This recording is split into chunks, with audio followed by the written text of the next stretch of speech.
എനിക്കെന്തിനാ ഇപ്പോൾ വിവാഹം? എനിക്ക് പഠിക്കണം. പഠിച്ചു കഴിഞ്ഞു മതി എനിക്കൊരു കല്യാണം. അച്ഛൻ്റെ മുഖത്ത് നോക്കി ധൈര്യം സംഭരിച്ച് മീര പറഞ്ഞു. നിന്നെ ഡിഗ്രി വരെ പഠിപ്പിച്ചത് തന്നെ നിന്റെ ജാതകത്തിൽ 21 ആയാലേ വിവാഹം നടത്താവൂ എന്നുള്ളത് കൊണ്ടാ. അല്ലെങ്കിൽ തന്നെ പെൺകുട്ടികൾക്ക് ഒരുപാട് പഠിപ്പിച്ചിട്ട് വീട്ടുകാർക്ക് എന്ത് ഗുണം? നീയൊക്കെ ജോലി ചെയ്ത് കിട്ടുന്ന കാശ് കണ്ടവൻ്റെ വീട്ടിലേക്കല്ലേ കൊണ്ടുപോകൂ? നിന്നെ കെട്ടുന്നവന് നിന്നെ ജോലിക്ക് വിടാൻ ആഗ്രഹമുണ്ടെങ്കിൽ അവൻ പഠിപ്പിക്കട്ടെ. അച്ഛ പ്ലീസ്, ഇങ്ങനെയൊന്നും പറയരുത്. പിന്നെ എങ്ങനെ പറയണമെന്നാ? അടുത്ത ആഴ്ച ഒരു കൂട്ടർ വരുന്നുണ്ട്. അവർക്ക് നിന്നെ ഇഷ്ടപ്പെട്ടാൽ അടുത്ത മുഹൂർത്തത്തിൽ കല്യാണം. നിന്നെ ഇറക്കി വിട്ടിട്ട് വേണം അടുത്തവളെ കെട്ടിക്കാൻ.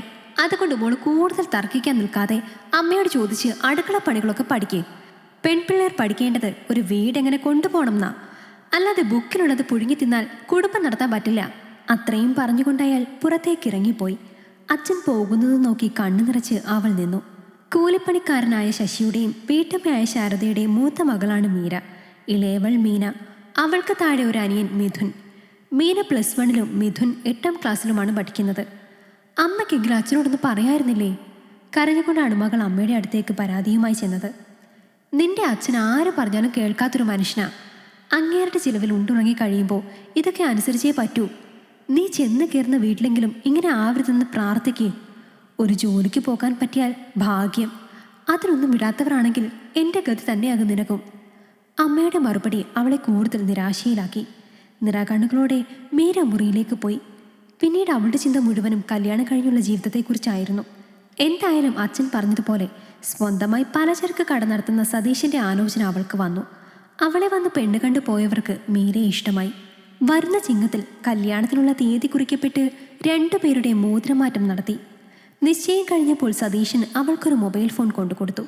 മീരയ്ക്ക് സ്വന്തമായി മൊബൈൽ ഫോൺ ഇല്ലാത്തതുകൊണ്ട് സതീശൻ അവളെ വിളിച്ച് സംസാരിക്കാൻ വേണ്ടിയാണ് അവൻ അവൾക്ക് ഫോൺ സമ്മാനിച്ചത്. തൻ്റെ വിധി ഇതാണെന്ന് മനസ്സിലാക്കി അവൾ അതുമായി പൊരുത്തപ്പെടാൻ തീരുമാനിച്ചു. ഒരു വിവാഹ ജീവിതം ഉടനെ വേണ്ടെന്ന് വിചാരിച്ചിരുന്ന് പഠിക്കാൻ ആഗ്രഹിച്ച് നടന്നവൾക്ക് അതൊക്കെ മറക്കേണ്ടി വന്നു.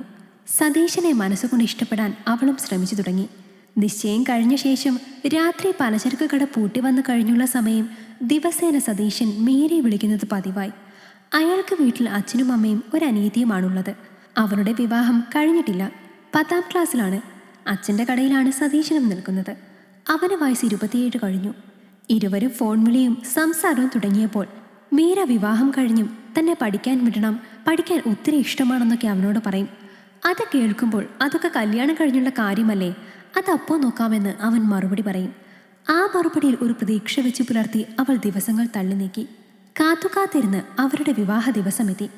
അമ്പലത്തിൽ വെച്ച് ചെറിയ രീതിയിൽ ഒരു താലികെട്ടും സദ്യയും കഴിഞ്ഞ് മീര ഭർത്താവിനൊപ്പം യാത്രയായി. സ്വന്തം വീട്ടിൽ നിന്ന് പോകുമ്പോൾ അവൾക്ക് പ്രത്യേകിച്ച് വിഷമമൊന്നും തോന്നിയില്ല. വീട്ടുകാർ ഒരു ഭാരം ഇറക്കി വെച്ചതുപോലെ സന്തോഷത്തോടെ പറഞ്ഞു വിടുമ്പോൾ അവർക്കില്ലാത്ത ദുഃഖം തനിക്ക് എന്തിനാണ് എന്നാണ് അവൾ ചിന്തിച്ചത്. ആദ്യ രാത്രി പാലുമായി സതീശൻ്റെ മുറിയിലേക്ക് ചെല്ലുമ്പോൾ അവളിൽ ഒരു വിറയൽ പടർന്നിരുന്നു. മധുവിധു രാത്രിയെക്കുറിച്ച് അവൾക്ക് അത്ര വലിയ അറിവൊന്നുമില്ല.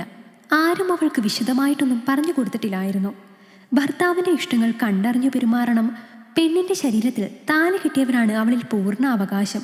അതുകൊണ്ട് ഭർത്താവ് എന്തു ചെയ്താലും എല്ലാം സമ്മതിച്ചു കൊടുക്കണം, എതിർത്ത് നിൽക്കരുത് എന്നൊക്കെയാണ് മീരയ്ക്ക് അമ്മ പറഞ്ഞു കൊടുത്തിട്ടുള്ളത്. മുറിയിലേക്ക് വരുന്ന പുതുപ്പെണ്ണിനെ കണ്ട് സതീശൻ മെല്ലെ എഴുന്നേറ്റു. വാതിലടച്ച് അവൾക്കരികിൽ വന്നു നിന്ന് അവൾ നീട്ടിയ ഗ്ലാസ് വാങ്ങി ചുണ്ടോട് ചേർത്തു. പകുതിയോളം പാല് കുടിച്ച ശേഷം ബാക്കി മീരയ്ക്ക് കൊടുത്തു. പതർച്ചയോടെ അത് വാങ്ങി ഗ്ലാസ്സിൽ ബാക്കിയുണ്ടായിരുന്ന പാൽ അവൾ കുടിച്ചു. താൻ എന്താ അവിടെ തന്നെ നിന്ന് കളഞ്ഞത്? ഇവിടെ എൻ്റെ അടുത്തിരിക്കടോ. നമ്മളിപ്പോൾ ഭാര്യ ഭർത്താക്കന്മാരല്ലേ, പിന്നെ എന്തിനാ ഈ പേടിയും വെപ്രാളവും? അടുത്തിരിക്കാൻ മടിച്ചു നിന്നവളുടെ കയ്യിൽ പിടിച്ച് തൻ്റെ അടുത്തായി സതീശൻ ഇരുത്തി. അവൻ കൈകളിൽ പിടിച്ച മാത്രയിൽ അവളിൽ ഒരു ഉൾക്കിടലമുണ്ടായി. ഒരാക്കത്തോടെ മീര അവൻ്റെ അടുത്ത് ശ്വാസം മുട്ടി ഭയന്നിരിക്കും പോലെ ഇരുന്നു. സതീശൻ അവളെ ആകെ മൊത്തമൊന്ന് നോക്കി. അവൻ്റെ നോട്ടത്തിൽ അവൾ ചൂളി ചുരുങ്ങിപ്പോയി. മീരയുടെ ഇരിപ്പും മുഖത്ത് മിന്നിമറയുന്ന ഭാവങ്ങളും കണ്ടപ്പോൾ അവൾ നല്ല രീതിയിൽ പേടിച്ചിരിക്കുകയാണെന്ന് അവന് മനസ്സിലായി. സതീശൻ മെല്ലെ അവളുടെ തോളിൽ കൈവച്ചു. ആദ്യമായി ഒരന്യപുരുഷന്റെ സ്പർശനമേറ്റ മാത്രയിൽ മീരയിലൊരു വിറയിൽ പടർന്നു. തനിക്ക് മുഖം തരാതെ മുഖം കുനിച്ചിരിക്കുന്നവളെ താടിത്തുമ്പിൽ പിടിച്ച് അവൻ അവളുടെ മുഖം ഉയർത്തി. മീരയുടെ കണ്ണുകൾ നിറഞ്ഞിട്ടുണ്ടായിരുന്നു.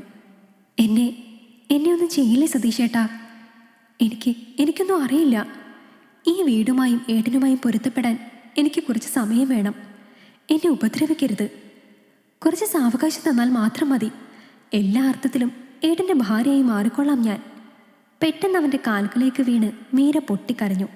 ആദ്യ രാത്രി തന്നെ തൻ്റെ കാലിൽ വീണ് കെഞ്ചിക്കൊണ്ട് പുതുപ്പെണ്ണ് പറയുന്നത് കേട്ട് സതീശൻ ഞെട്ടി. താൻ എന്നെ ഒരു കാമഭ്രാന്തനായിട്ടാണോ കണ്ടേക്കുന്നേ? ആദ്യ ദിവസം തന്നെ ഭാര്യയെ അവളുടെ സമ്മതമില്ലാതെ കയറി പിടിക്കാൻ മാത്രം വൃത്തികെട്ടവനല്ല ഞാൻ. തനിക്ക് ആവശ്യമുള്ള സമയം താനെടുത്തോ. തൻ്റെ സമ്മതമില്ലാതെ ഞാൻ ഒന്നും ചെയ്യില്ല. ആദ്യം തൻ്റെ കാലിൽ പിടിവിട്ടൊന്ന് എഴുന്നേക്ക്. അവൻ അവളെ സമാധാനിപ്പിച്ചു. എൻ്റെ സമ്മതമില്ലാതെ ഒന്നും ചെയ്യില്ലെന്ന് പറഞ്ഞത് സത്യമാണോ? സത്യം. താനീ കണ്ണൊക്കെയും തുടക്കേ. നല്ലൊരു ദിവസമായിട്ട് ഇങ്ങനെ കരഞ്ഞിരിക്കല്ലേ. എനിക്ക് തന്നോട് ഒരു സന്തോഷവാർത്ത പറയാനുണ്ട്. എന്താ? സന്തോഷവാർത്തയെന്ന് കേട്ടതും അവൾ ആകാംക്ഷയോടെ ഭർത്താവിനെ നോക്കി. നിനക്ക് പഠിക്കാൻ പോകണമെന്ന് പറയാറില്ലേ എപ്പോഴും? 3 മാസം കൂടി കഴിഞ്ഞാൽ അടുത്ത അധ്യയന വർഷം തുടങ്ങും. ഇവിടെ അടുത്ത് തന്നെ ഒരു കോളേജുണ്ട്. നടന്നു പോയി വരാനുള്ള ദൂരമേ ഉള്ളൂ. നിനക്ക് അവിടെ അഡ്മിഷൻ ശരിയാക്കി തരുന്നുണ്ട്. എനിക്ക് പഠിക്കാൻ വലിയ താല്പര്യമൊന്നുമില്ലായിരുന്നു. അതിനുള്ള ബുദ്ധിയില്ലായിരുന്നു. പക്ഷെ പഠിക്കാൻ ആഗ്രഹമുള്ള നീ വീട്ടിലിരിക്കാൻ പാടില്ല. എൻ്റെ ഭാര്യ പഠിച്ച് നല്ല മാർക്ക് വാങ്ങി ജോലിക്ക് പോകുന്ന കാണാനാ എനിക്കും ഇഷ്ടം. അതുകൊണ്ട് നിന്റെ സ്വപ്നങ്ങളൊക്കെ നടക്കട്ടെ. എന്നെക്കൊണ്ട് കഴിയുന്നത് ഞാൻ ചെയ്തു തരാം. ഈ കാര്യം ഈ ദിവസം തന്നെ പറയണമെന്നും ഇത് കേൾക്കുമ്പോഴുള്ള നിന്റെ സന്തോഷം നേരിട്ട് കാണണമെന്നും എനിക്ക് ആഗ്രഹമുണ്ടായിരുന്നു. അതാണ് ഇത്രയും നാൾ ഇതേപ്പറ്റി നീ പറയുമ്പോൾ നോക്കാമെന്ന് മാത്രം പറഞ്ഞിരുന്നത്. സതീഷിൻ്റെ വാക്കുകൾ കേട്ട് മീരയ്ക്ക് സന്തോഷം അടക്കാനായില്ല. അവളുടെ മുഖത്തെ സങ്കടമൊക്കെ മാറി 1000 പൂത്തിരി ഒരുമിച്ച് കത്തിച്ച സന്തോഷം പ്രകടമായി കാണാം. അത്യധികം ആഹ്ലാദത്തോടെ മീര അവനെ ഇറുക്കി കെട്ടിപ്പിടിച്ചു. അവനും അവളെ ഇറുക്കി പുണർന്ന് തൻ്റെ നെഞ്ചോട് ചേർത്തു. തൻ്റെ മനസ്സറിഞ്ഞ് പെരുമാറുന്ന ഭർത്താവിനെ ആണല്ലോ കിട്ടിയതെന്ന ആശ്വാസത്തിൽ അവൾ അവൻ്റെ കരവലയത്തിനുള്ളിൽ സന്തോഷത്താൽ മതിമറന്നു നിന്നു. ഈ കഥ നിങ്ങൾക്കിഷ്ടമായെങ്കിൽ ലൈക്ക് ചെയ്യൂ. നിങ്ങളുടെ അഭിപ്രായങ്ങൾ കമന്റായി രേഖപ്പെടുത്തൂ. കൂടുതൽ കഥകൾ കേൾക്കാൻ ഈ ചാനൽ സബ്സ്ക്രൈബ് ചെയ്യൂ.